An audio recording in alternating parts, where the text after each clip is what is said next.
situation. Now, that may not seem like a big deal in this day and age when more than half the births that occur in Wheeling today are to couples that are not married. But in 1892, that seemed to be a big issue. Well, earlier that same week, a guy by the name of Wilhelm Meyer, in fact, 4 days before, killed his wife. Okay?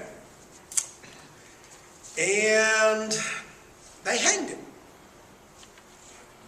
Justice went a little quicker. In fact, he was hanged a couple months later. And here is a complete description of his death. How it took him to die.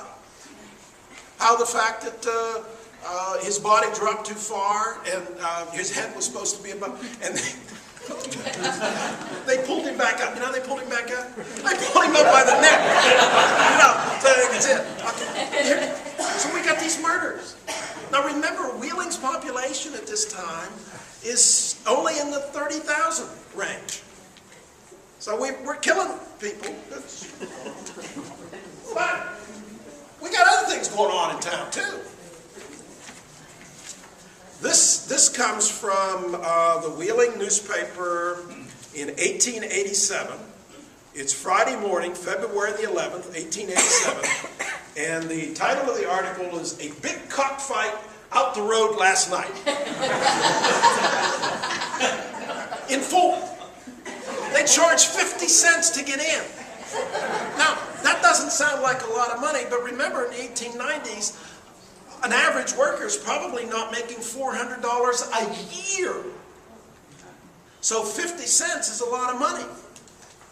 And here is a detailed description of how the chickens died and you know, Pittsburgh birds pitted against Wheeling fighters. A good crowd witnesses the sport at Fulton. Money changes hands. A noted foul event.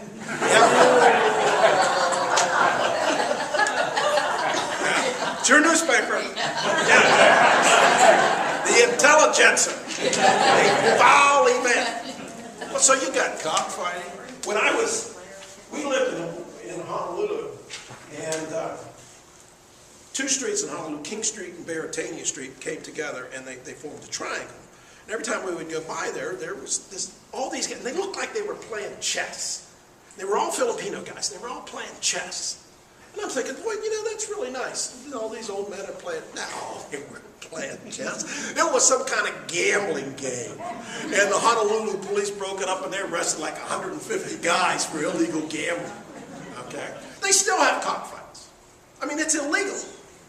But you have this whole series of activities that are going on in this town, and we're having a great time with them. Well, let me tell you one of the problems. See, most people understand that not everybody has the same moral standards that we do. You know, my moral standards are really good. Okay. And the problem with prostitution is where it was. See, you all think of prostitution as being something that was down in South Wheeling. No, not before 1904. It was where the Market Plaza is, where Stone and Thomas is. You know where that parking lot is across Market Street? There was an alley there called Alley C. And that's where the prostitution was.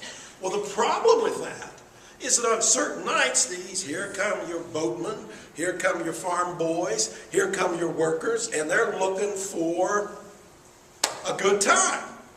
And that bothers the sensibilities of Wheeling. So they formed a group called the Committee of 100.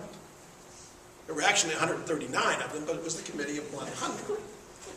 And they tried to push the city into cleaning up this mess.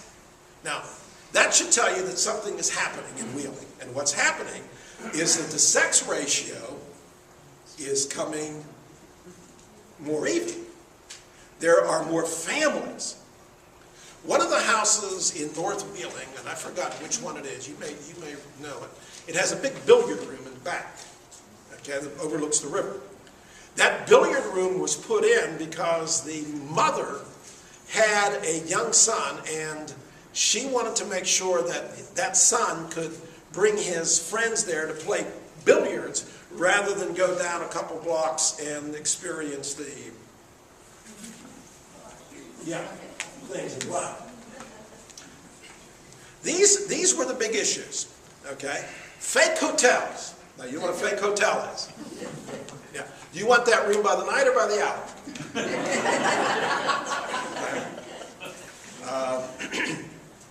Alcoholism. Drunkenness.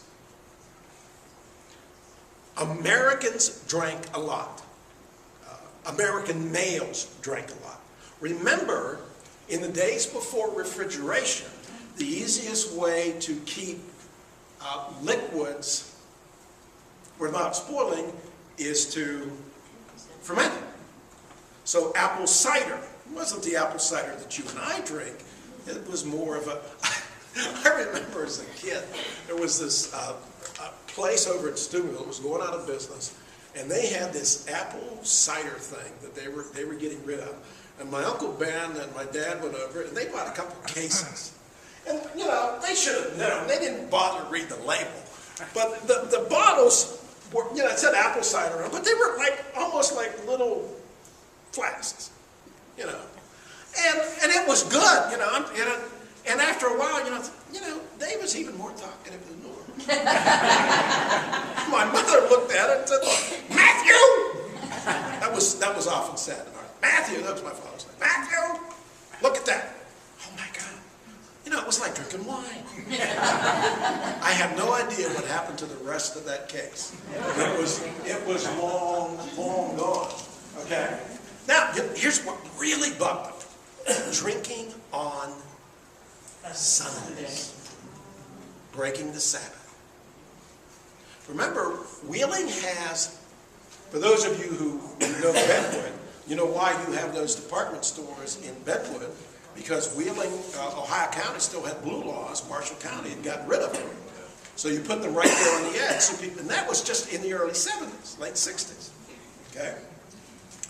What really angered them, too, was Sunday selling in Wheeling Park.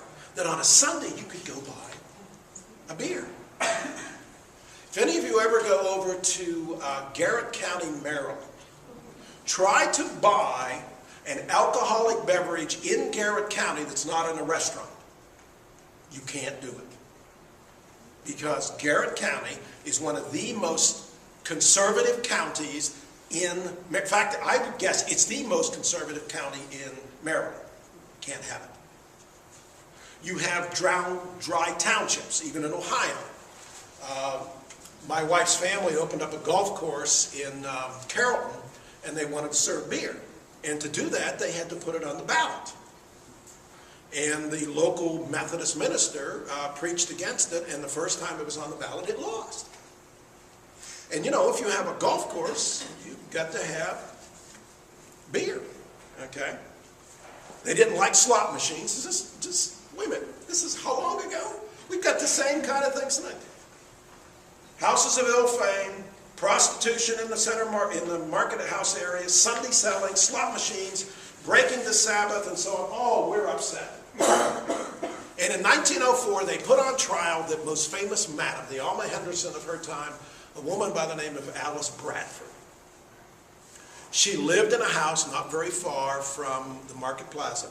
She was put on trial for bringing teenage girls from Wellsville, Ohio. Good Wheeling girl wouldn't engage in that kind of activity. You had to go to Wellsville and bring them down. And she was put on trial, sent to jail. Okay? But what happened was that the prostitution left Alley C and they pushed it down over the creek where you don't see it. And as long as good people didn't see it, then it's okay. Here's what one newspaper man from Clarksburg, West Virginia said about Wheeling. Now, life in Wheeling was really something in the old days. You know, even after Alley C moved over the creek, Wheeling crooked the finger of hospitality and